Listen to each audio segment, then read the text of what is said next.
For those of you who haven't been to Nashville or maybe are not huge country music fans, there is a Johnny Cash bar that's right downtown, museum and bar, right off of Broadway. Hence, we've got Broadway and Breakaways. And there's a famous song from Johnny Cash, Folsom Prison Blues. And the beginning goes, I hear a train a coming. It's rolling round the bend. And for Nashvillians who might have, spent the last 20, 30 years there, they remember going to some Titans games. They would hear that as part of this pre-fourth quarter, rev up the fans. Well, I think that it not only applies to Nashville country music fans, not only applies to Tennessee Titans fans, but right now there is a train that is just coming up from Nashville into the rest of the NHL playoffs. And that is the Predators. And it's sort of a shock, not sort of, it's an unbelievable shock to Predators fans and pundits and analysts all across the league, because there's really no expectation post the trade deadline that Nashville would compete. And, 2 weeks ago, I sat here and I talked about how the Predators got our hopes up in the sense that they were finally committing to a rebuild, but all they did was sell some of their expiring contracts, but not any of their most valuable players. So we still have Ryan O'Reilly on contract. There's Steven Stamkos. Those were Jonathan Marchessault. Those were sort of the big guys that people were trying to target as what can Nashville do with them? And since Nashville has just ripped a 5-game win streak in their last 5 games here and sort of thrown everyone for a loop in what to expect. Their power plays continue to be lethal. Steven Stamkos now leads the team with 35 goals, but Forsberg is right behind, I believe, with 34. There are very few 40-goal scorers in Nashville Predators history, and there's a chance that both will hit that milestone with the last 11 games in the season.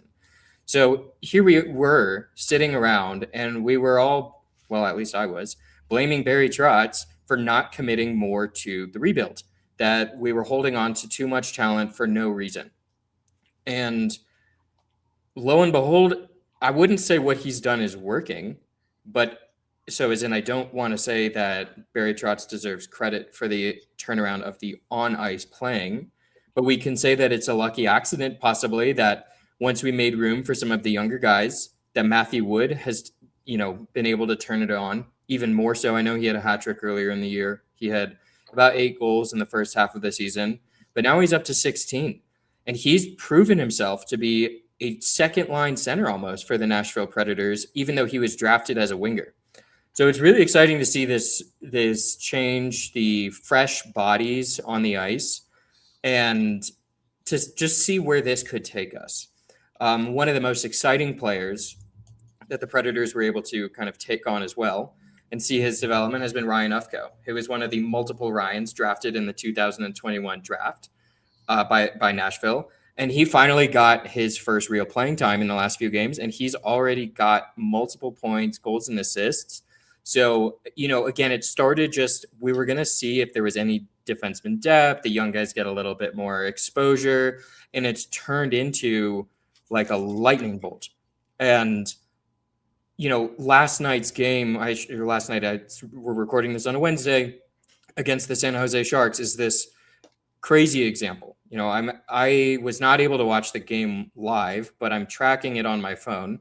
And all of a sudden I'm seeing that the Predators have scored 4 goals on 6 shots, and something is up. And then as you start to see these shots, these goals, they're true high danger chances, not ticky-tack fluke goals that they've kind of been known for having in years past, where especially when they've had veterans and they're not able to set up a new offense, it gets a lot of try something at the net and see if a rebound comes in. But there are multiple goals by Forsberg, Evangelista, passes directly into the crease that led to goals.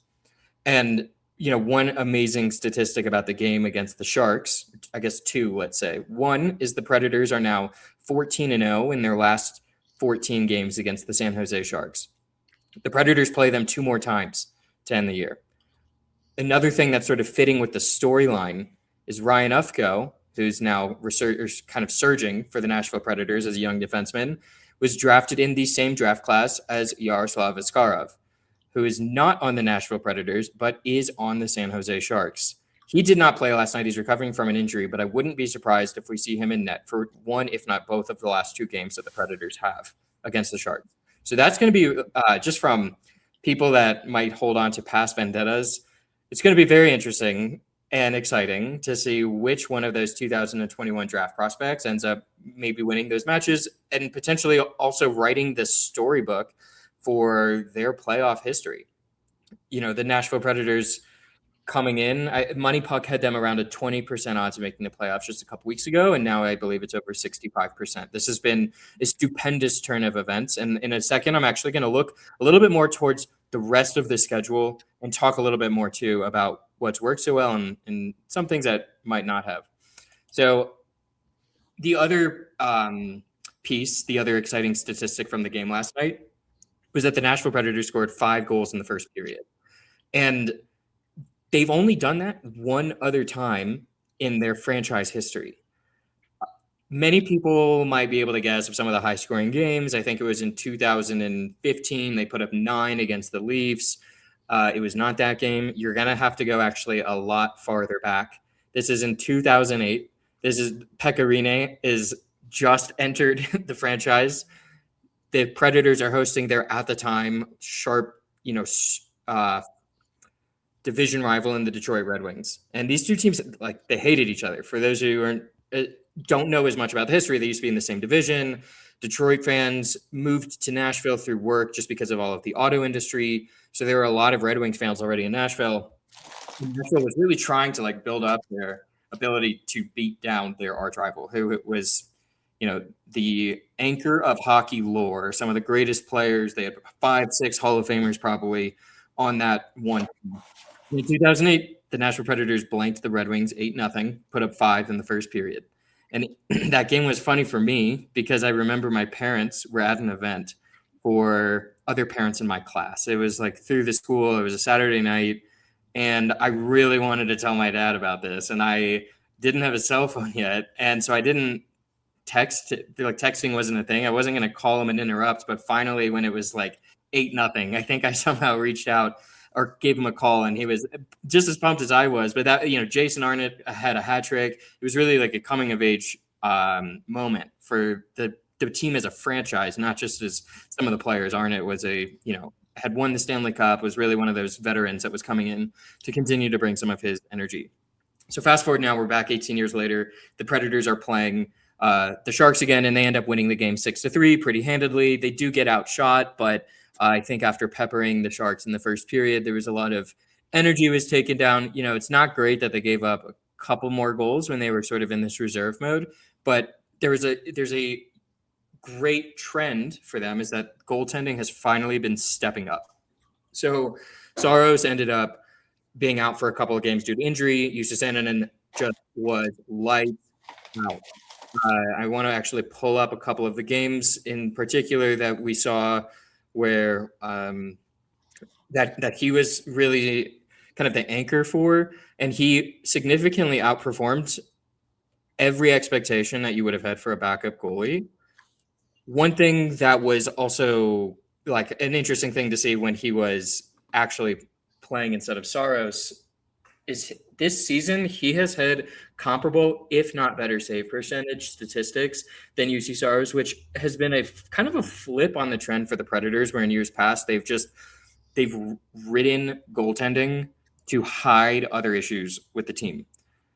That wasn't happening anymore. He was lights out against Seattle and he was lights out against Vegas, giving up only 1 goal in each of those games. Now, admittedly, for Vegas, they had gone on a 2.5 game scoreless streak, but Nashville had taken a commanding lead in the first period and then never looked back. The Jussi Saros comes back moments before we're supposed to play Chicago, and the offense was actually a little bit more of a problem. Down 2-1, third period, Forsberg's able to tie it, win in overtime. And then, of course, Saros was very solid. I wouldn't say, super dominant in the 6-3 win. But one thing since in the last 10 games when the Preds are 7-2-1, I actually saw this from Adam Vingen, who's a great follow on Twitter for those who don't, who is a beat writer for the Nashville Predators. But he pointed out how the Predators have really struggled somewhat offensively, percentage-wise, on their high danger chances, their passes into the slot. But where they have ranked the top at is goals saved above expected. So it's a similar trend again now where goaltending is what's giving them their success and riding them kind of into this playoff push. But they sometimes that's what it takes is all I would say. Like, I don't think that anyone, now that we've actually started to get some of these younger guys coming up, like Zach LaRue, Joakim Kemmel, Fedor Svechkov, Matthew Wood, of course, Ryan Ufko, any chance to get them some playoff experience now starts to look like an asset. The couple picks difference that's going to, would shake out in the draft is pretty useless, at least from my standpoint. And also, it's very fun. I saw, another way of comparing where the Predators stand today from where they stood in 2017. So that's the year that they went to the Cup as the last seed into the playoffs. They had 81 points through 70 games, whereas this year they had 75 points through 70 games. So they're still not even on pace for that. Was a 94-point season. They're not going to need 94 points to make the playoffs. The bottom of the West in the playoffs is historically weak, very, very weak. So that kind of takes me to where I want to go next, is to actually look at the standings, because the Predators have a lot of opportunity, given the way that the standings are currently set up, to control their own destiny, which is good and bad. They have finally made it seem like it's worth something to control their own destiny, but in multiple games where it looked like they had it, they then would start to blow it. Most recently, they had Vancouver on the ropes, gave up 2 goals late, including one in the last minute, lost in overtime. That's a super valuable point that we might be looking for later on in the next 2 weeks. So where things stand right now, the Nashville Predators are the second wild card, and they would be facing the Colorado Avalanche in round 1. And no one would argue that Colorado would wipe the floor with Nashville. Maybe Saros is able to pull together one game at home where they're able to win after giving up 2 in Colorado.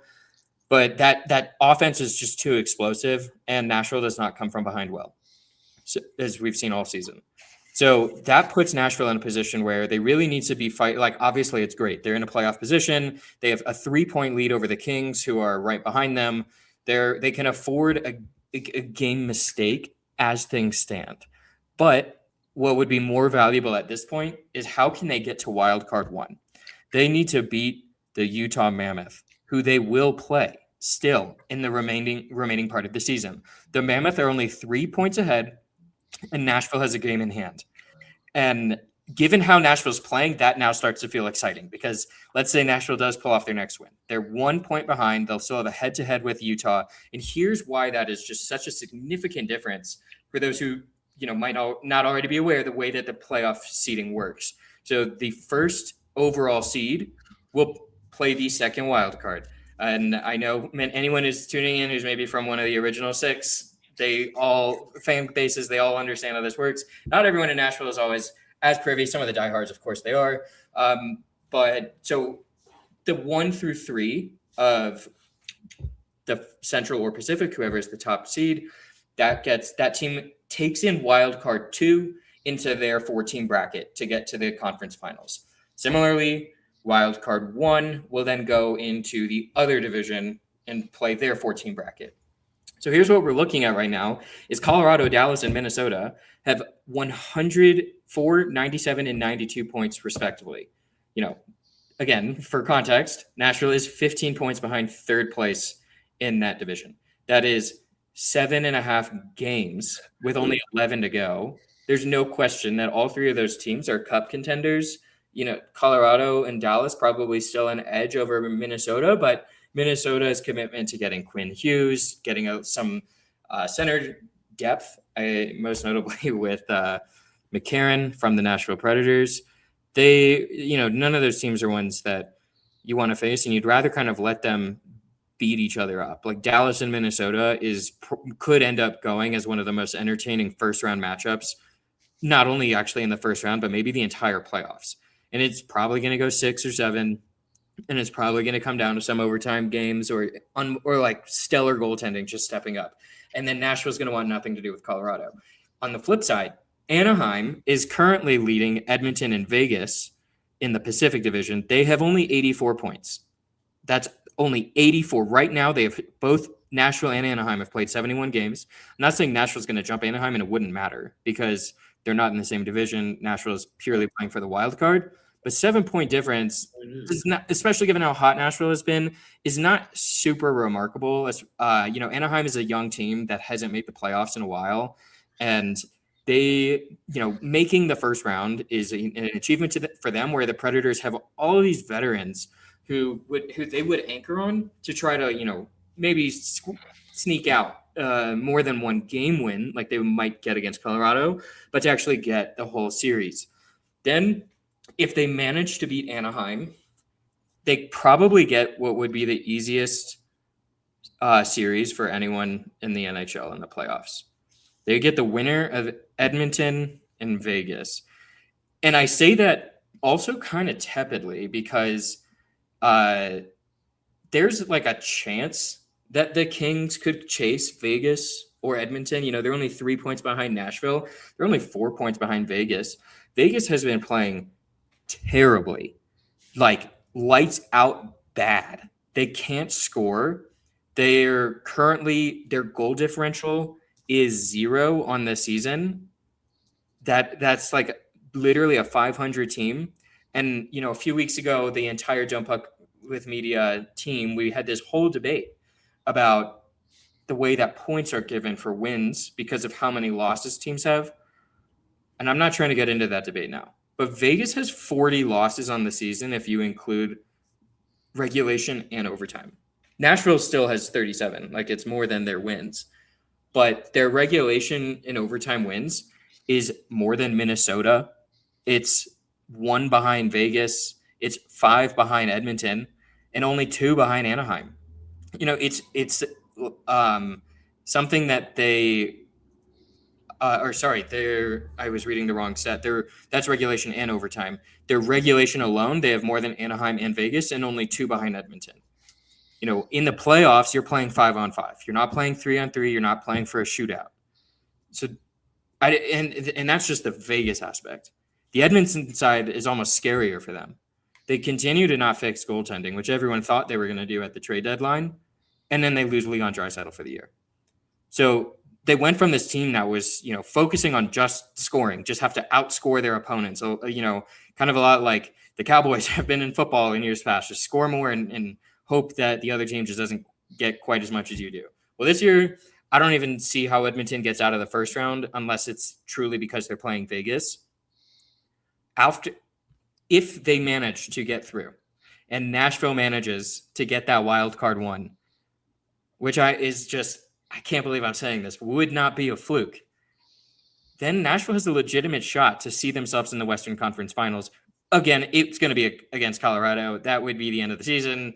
But to go from in like October 25th, the worst team in the league, to just putting themselves into playoff position, especially anchored with young guys, gets me really excited. And it makes me say, you know what? Maybe we don't need to trade O'Reilly and Stammer in the offseason because they are actually producing and being a part of this success. It could be to the point where the young players are making contributions so early that we can look for competition next year. Now, the devil's advocate position is that those guys are not going to be enough to jump Minnesota or Dallas.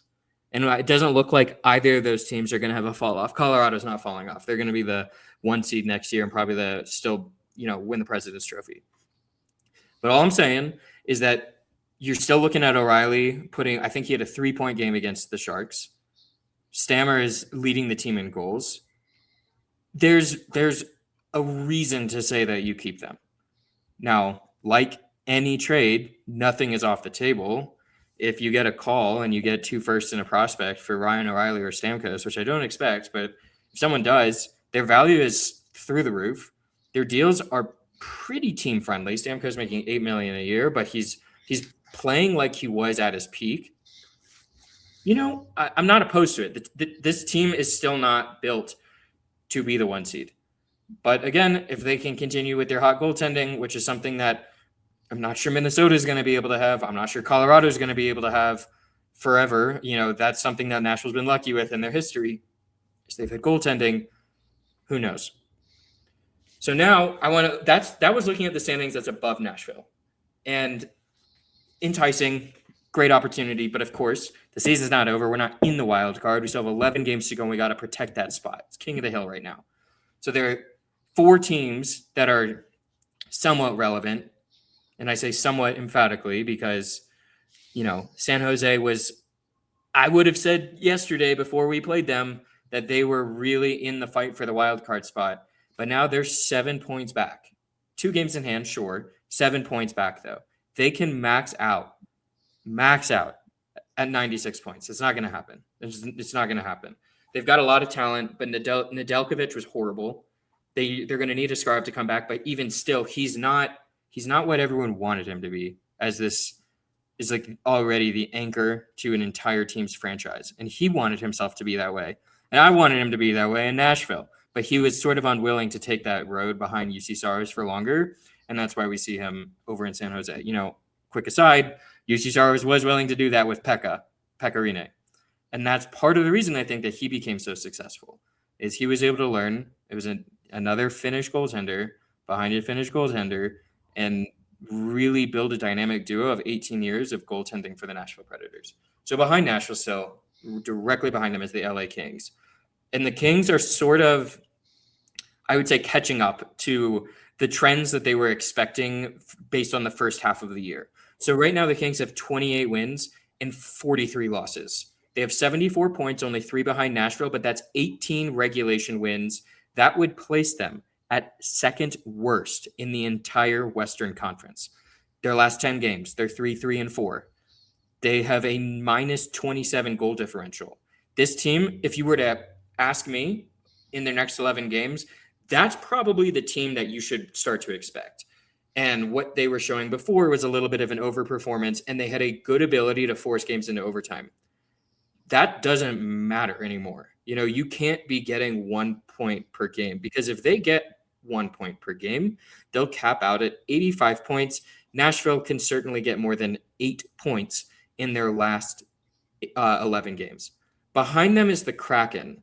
They have been kind of the disappointment, the anchor of the Western Conference. They started so well, and in their last 10, they're 2-7-1. They've also lost 4 in a row, while Nashville's won 5 in a row, and one of Nashville's wins was against the Kraken in Seattle. And that's really sort of where you started to get the sense that things were turning, that the wheels were spinning a lot faster for Nashville, sort of falling off for the Kraken. That's the first game that Justus Annunen stepped up, was a beast. And really from there, we've seen that continued divergence between Nashville and Seattle. And then behind them still is just Winnipeg. And Winnipeg, I'll give them credit. They're actually doing sort of the opposite of Seattle, where they were in the dumps, considered possibly one of the worst teams in the NHL this season.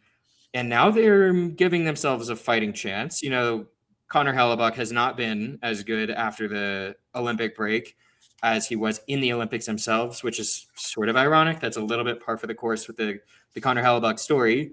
But they are only 5 points out.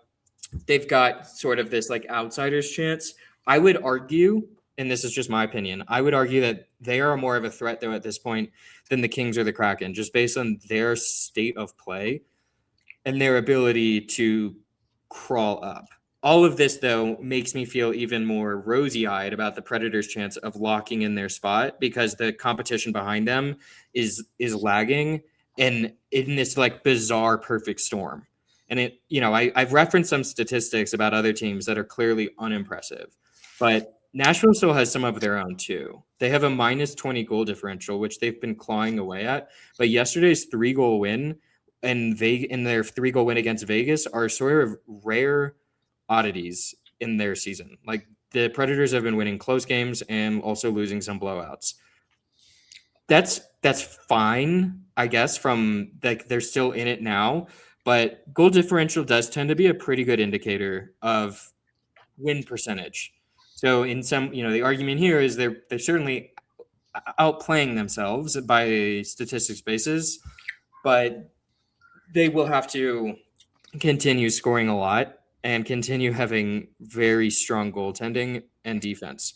So I now want to kind of pivot, focus a little bit more on the actual schedule that they have, because when we are back 2 weeks from now, the season will be very close to over. There will be just a few games left against the Mammoth, the Wild, the Sharks, and the Ducks. So it's really a big week ahead, but in some ways it's also the safest week ahead if they were to look from a which games can you afford to lose. They have their last 3 games against the Eastern Conference coming up tomorrow, Thursday, that is, because that's when this comes out. Saturday against the Canadiens, and then Sunday in the second game of a back-to-back against the Lightning. Those are not going to be easy games. They will really test how good Nashville's 5-game win streak is. Having beaten Winnipeg, Seattle, Vegas, Chicago, and San Jose is not saying a lot. I just spoke about 4 of those 5 teams being all muddling opponents to the Predators or even a little bit below us. I didn't even mention Chicago because they're not sniffing the playoffs. They're minutes away from being eliminated again, which again, as a division rival, makes me smile from ear to ear, because as much as I was upset that they got Connor Bedard with that first overall pick after that really just awful punishment that the NHL levied against them for the Quenneville and Scotty Bowen issues where they did not handle the sexual assault correctly. Can't believe that they walk away and then they got the top prospects. And Connor Bedard is still incredible. He scored against Chicago. He scored against Nashville, leads the team in scoring with, I think, 34. There's no question he's a threat. So it's great to see that Chicago still has no idea what they're doing and might not for, again, several more years. It's actually even worse than like the Edmonton situation, because Connor McDavid is the best player in hockey. He does have talent around him way more than Connor Bedard does. And he does have leadership, it's clear, but he's a little bit more of a quiet leader. Connor Bedard is too young, where we haven't really seen that side of him come forward. But okay, so on the flip side, we're now about to go play some of the hot teams in the East. None really more hot than Tampa Bay, who is fighting to be that first overall seed in the Eastern Conference, playing them on the second night of a back-to-back. Almost, my hunch is that Brunette, and I don't know how much they'll talk about this with management and Trotz and whoever's like supporting this decision, they'll probably play Saros for the Montreal game and then Annunen for the Sunday game. The team is already going to be tired. They are going from Nashville to Tampa, playing at 5 o'clock Eastern after a 7 o'clock Eastern game the night before. So that's the one where I'm willing to say, let's chalk this one up to a loss, but let's make sure that we're doing everything we can against the Devils and the Canadiens. Those are both home games. Nashville has been notably better at home, and maybe they're able to ride some of this buzz. I will say, when watching a lot of the highlights from San Jose, there did seem to be this palpable energy that nothing was different. The goal horn's the same, goal song's the same, fans are largely the same. It just felt like a confidence, like a spark that was uniquely different than the rest of the season. And I've actually commented on this to people that are Preds fans, even a couple of people that, have worked in the organization, that they want to win. And so going to the games has been like, it's cute, it's fun, but like they're not going to win. And now it's turned to saying, wow, this is a goal that might start a spark of something else, that the team is actually stringing something together that is now, it's not just a Saturday night, fun hobby to do because your sister-in-law's in town and you want to show them the city and then downtown and, they don't really care about hockey, but it's back to some of the true diehards who are showing up, or the people that have been waiting for this. Maybe young kids who haven't seen a good Nashville Predators team are now a lot more excited. So I'm hoping that sort of energy they're able to play into against the Devils and the Canadiens, which will also be a tough a very tough game. And, some of their assets is that they have Cole Caulfield, who has 9 more goals than anyone else on the Predators. Suzuki has more apples, that's assists, than anyone else on the Predators.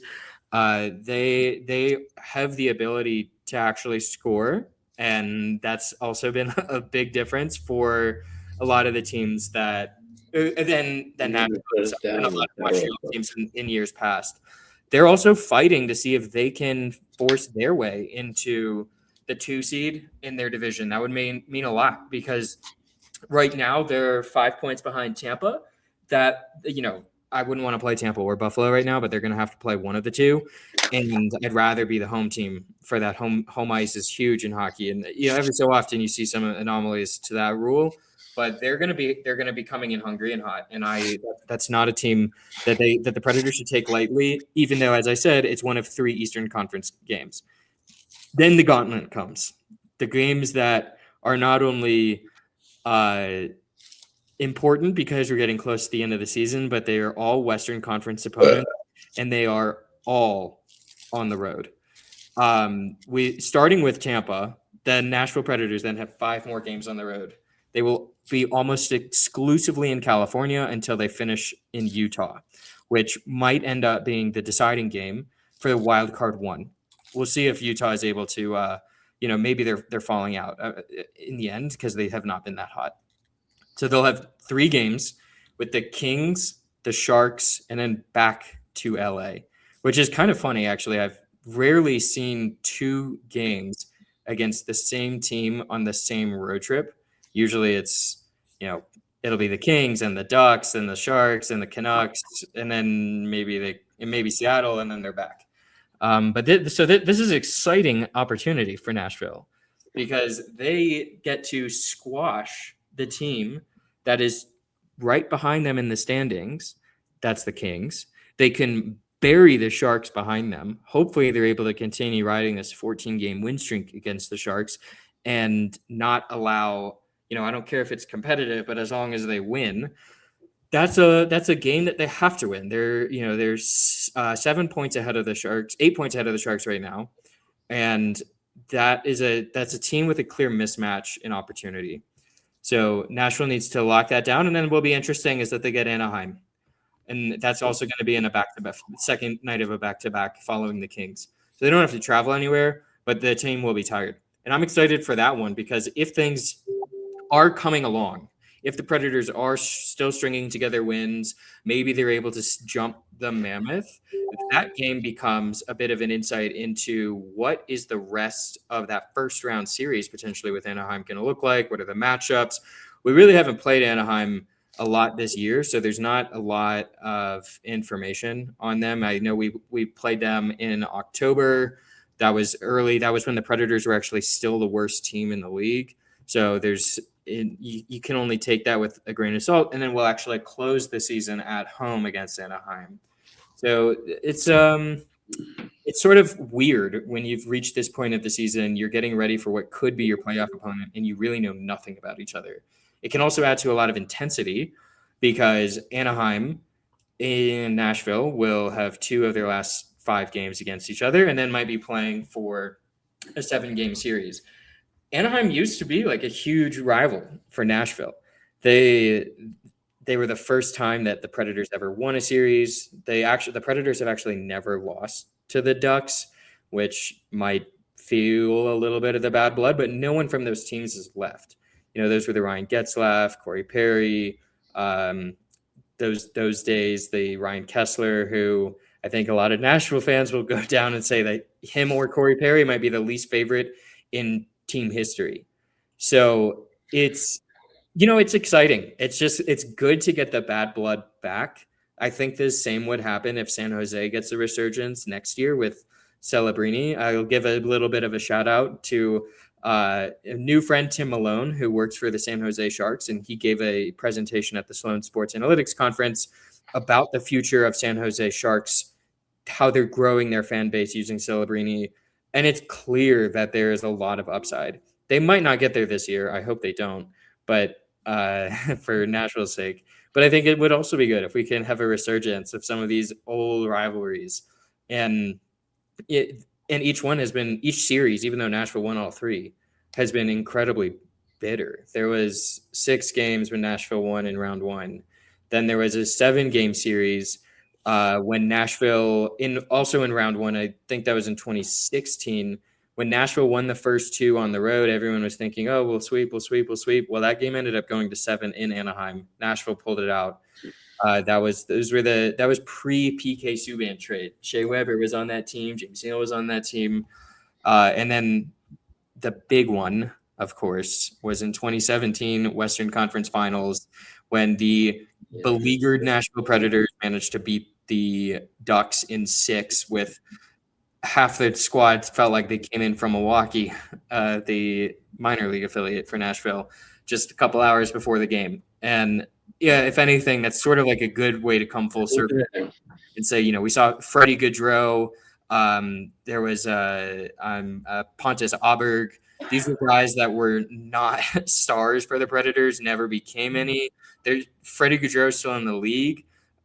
He's not, he was coming in from Milwaukee due to injury. Ryan Johansson went out. Kevin Fiala had gone out.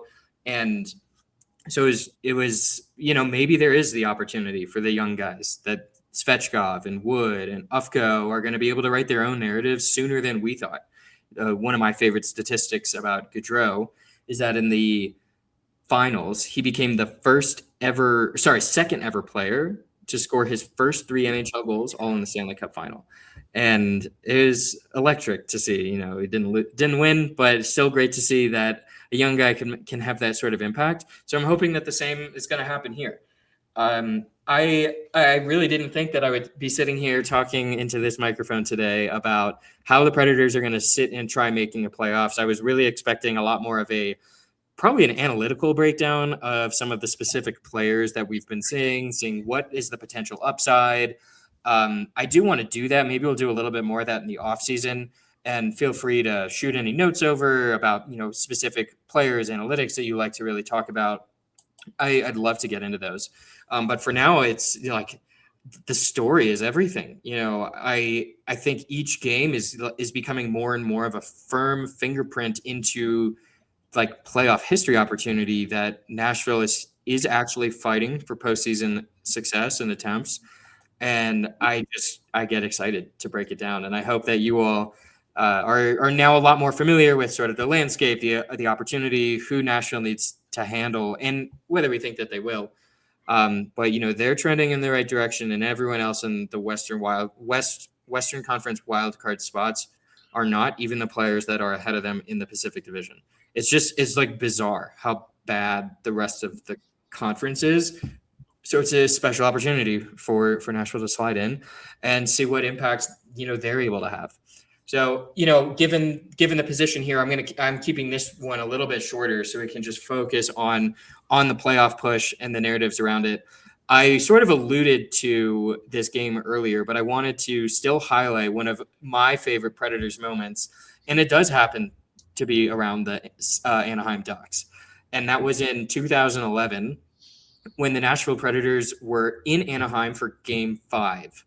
And this, I feel like I age myself now, even though I know a lot of hockey fans have seen a lot more lore, but this is at the time when we had one small television in our house. It was very common that if I couldn't find the game on TV, I would listen to it on the radio because the playoffs were also weird. It was not always all nationally televised at certain times. Anyways, so I'm watching Anaheim and Nashville in Game 5. And I know that we had company over this night, so I was sort of, watching it discreetly, trying to catch it in as much as I could. And then the company finally leaves, and it's the third period.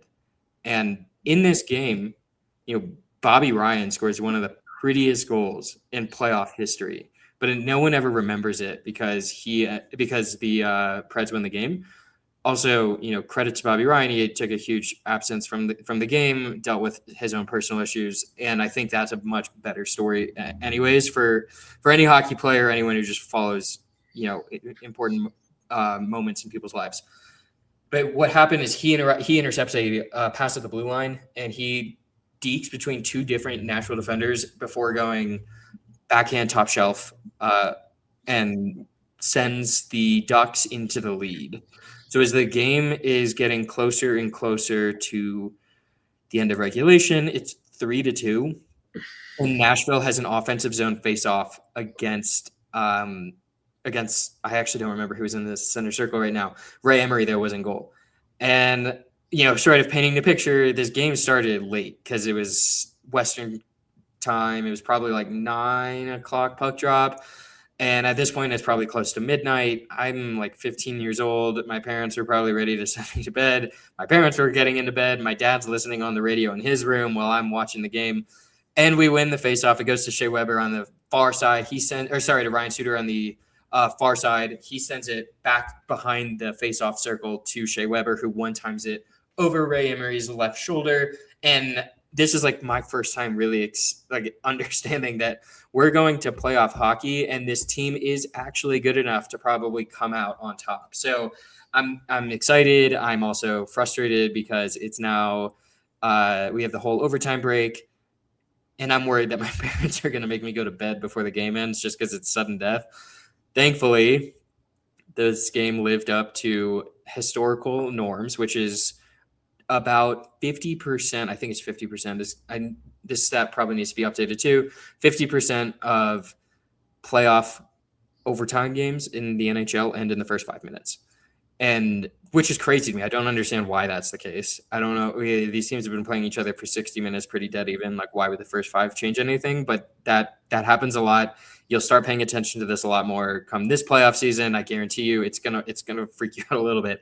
But 2 minutes in, Jordan Tutu drives in, gets a couple shots on goal against Ray Emery. Then he gets buried into the corner, and he manages to just slide one right in front of Ray Emery. And Jared Smithson comes out of nowhere and buries it 5-hole. And the Predators, they win their first overtime game. They won their first game 5 in franchise history, and they got the chance to go home with a chance to end the series in 6. And that was just one of those where, like, a lot of fans, they're used to their teams have had their ups and downs, but they've won playoff series before. And this was just iconic for me, having been a fan for, I was very young when the team came to Nashville, but at least 10 years of like fully understanding everything that was going on. Never getting out of the first round was starting to get like really, really frustrating. And this was just this huge sigh of relief. And when the NHL was still doing their games on NBC, NBC was doing their History Will Be Made commercials. And there's still one about this game that just gives me goosebumps too. And I like to watch it every playoff season, just as a reminder of what it felt like the first time for the Predators to kind of get their chance. And then they would go win in game 6. I was at that game too. And it just felt like this huge win with Barry Trotz on the sideline as the coach. And then this huge recognition. It's like, all right, we got that over with. And like immediately it's time to win more. And we didn't win the second round that year. I think that was the year that the Coyotes and the Kings sort of came out of nowhere. Kings, I think the Coyotes beat us that year, and then I believe lost to the Kings. So it was a good feather in our cap. The next year, the Preds would go on and beat the Red Wings in the in the first round.